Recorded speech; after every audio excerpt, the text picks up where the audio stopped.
जय श्री कृष्ण मित्र, श्री कृष्ण वाणी YouTube channel पर आपको स्वागत। लाइक और सब्सक्राइब कीजिए है।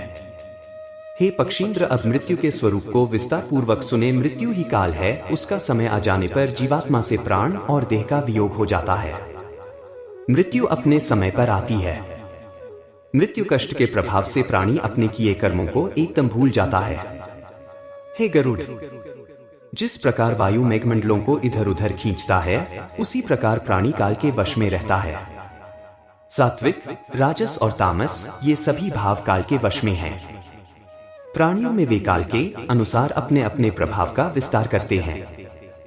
हे सर्पहंता गरुड़, सूर्य, चंद्र, शिव, वायु, इंद्र, अग्नि, आकाश, पृथ्वी, मित्र, औषधि, आठों वसु, नदी, सागर और भाव भाव ये सभी काल के अनुसार यथा समय उद्भूत होते हैं, बढ़ते हैं, घटते हैं और मृत्यु के उपस्थित होने पर काल के प्रभाव से विनष्ट हो जाते हैं।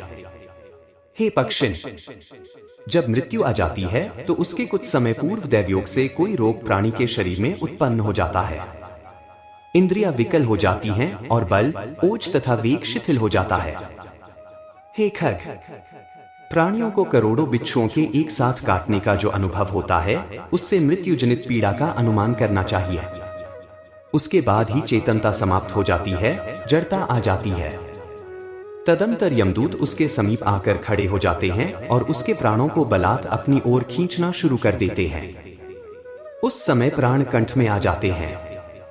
मृत्यु के पूर्व मृतक का रूप बीभत्स हो उठता है। वह फेन उगलने लगता है। उसका मुंह लार से भर जाता है।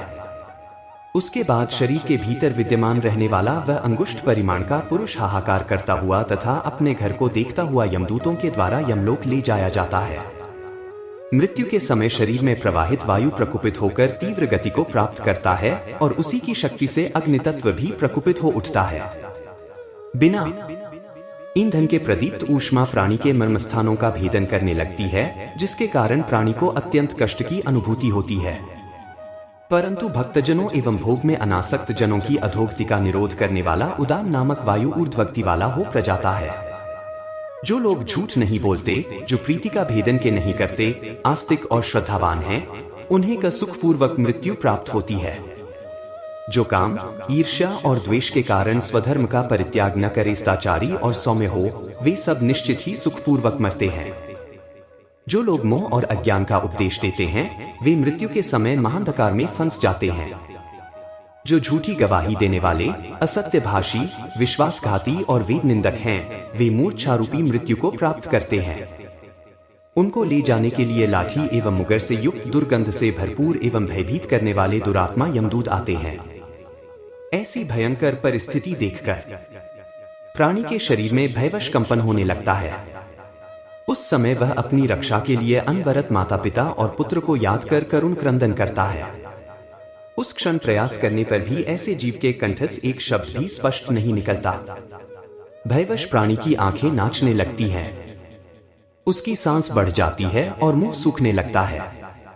उसके बाद वेदना से आविष्ट होकर वह अपने शरीर का परित्याग करता है और उसके बाद ही वह सबके लिए अस्पृश्य एवं घृणा योग्य हो जाता है।